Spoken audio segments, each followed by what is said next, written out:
વડોદરામાં આજથી શરૂ થયેલી હેલ્મેટ ડ્રાઈવના પ્રથમ દિવસે જ પોલીસ ભવન કચેરી ખાતે ભારે હોબાળો જોવા મળ્યો હતો। રાજ્ય સરકારના આદેશ બાદ જ્યારે ટ્રાફિક પોલીસ સરકારી કચેરીઓની બહાર ચેકિંગ કરી રહી હતી, ત્યારે નર્મદા નિગમમાં કોન્ટ્રાક્ટ પર ફરજ બજાવતા એક મહિલા કર્મચારી હેલ્મેટ વગર ઓફિસ પહોંચ્યા હતા। પોલીસે જ્યારે તેમને અટકાવીને દંડ ભરવાનું જણાવ્યું, ત્યારે મહિલાએ દંડની રકમ ભરવાનો સ્પષ્ટ ઇનકાર કરી દીધો હતો।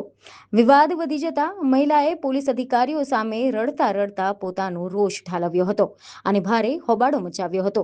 જોકે ટ્રાફિક પોલીસે મચક ન આપતા મહિલાનું વાહન ડિટેન કરી લીધું હતું।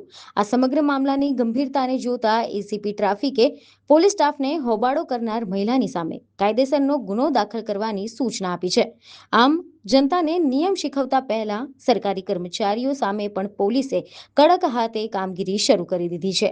એવું નથી હોતું, સમયાંતરે આવી ડ્રાઈવ આવતી રહે છે અલગ અલગ ટાઈપની। તો અમારા જાણ કર્યા પછી જે નિયમનું પાલન કરશે એવું ન હોય, એમને નિયમનું પાલન હંમેશા કરવાનું। ના, એમને એવું હતું કે હું હંમેશા હેલ્મેટ પહેર્યા વગર જઉં છું, નથી પકડતા, આજે કેમ પકડો છો અને અચાનક કેમ તમે આવી રીતના ડ્રાઈવ શરૂ કરી? એટલે એમની તકલીફ ખબર નહીં શું હશે। એ નર્મદા ભુવનમાં કંઈ કામ કરે છે બેન, અને અમારા પોલીસવાળા એમની પાસે લાયસન્સ લઈને જે દંડની કાર્યવાહી કરી એમને નહીં ગમી હોય, પરંતુ નિયમ એ નિયમ છે। હમણાં કીધું એમ તમામ કામગીરી જે છે, જેમ કે સ્પીડી વાહન હોય, રોંગ સાઈડ હોય, સિગ્નલ ભંગ કરતા હોય, એ તમામ કાર્યવાહી જે છે સમયાંતરે અમે કરતા હોઈએ છીએ। એટલે આ પણ સમયાંતરે અમે કરીએ જ છીએ।